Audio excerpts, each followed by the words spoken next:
அன்பு நண்பர்களுக்கு வணக்கம். நான்மணி கடிகை பதிவேற்றம் 69 செய்யுள் 67 யாரெல்லாம் நல்லவர்கள் என்று சொல்லுகிற செய்யுள்.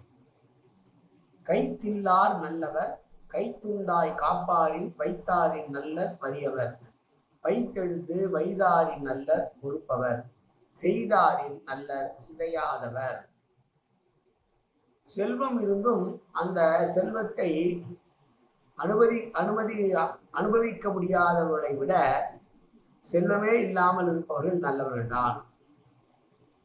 செல்வத்தை சேர்த்து பின்னர் அதை இழப்பவரை விட எப்போதும் ஏழ்மையிலே இருப்பவர்கள் கூட நல்லவர்கள்தான்.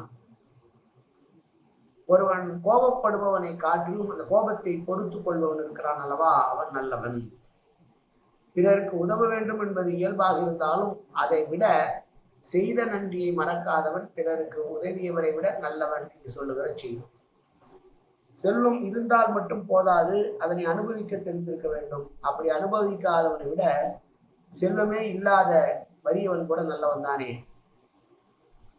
அதை விட கொடுமை, ஒரு பெரும் செல்வத்தை சேர்த்து வைத்து விட்டு அதை இழப்பவன் இருக்கிறான் அல்லவா, அவனை விட பிறவியிலேயே பிச்சைக்காரனாக இருப்பவன் நல்லவன் தான். ஒருவன் கோபப்படுபவனை விட இந்த கோபத்தை பொறுத்து கொள்பவன் நல்லவன். பிறருக்கு உதவுவது என்பது நல்ல குணமாக இருந்தாலும் அதை விட செய் நன்றி மறக்காதவன் பிறருக்கு உதவுவனை விட நல்லவன் என்று சொன்ன செய்யுளை பார்த்தோம். மீண்டும் ஒரு முறை செய்யுளை அனுபவிப்போம்.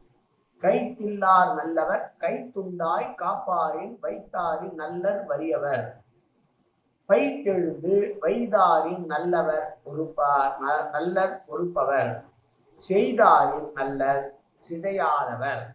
நன்றி, வணக்கம்.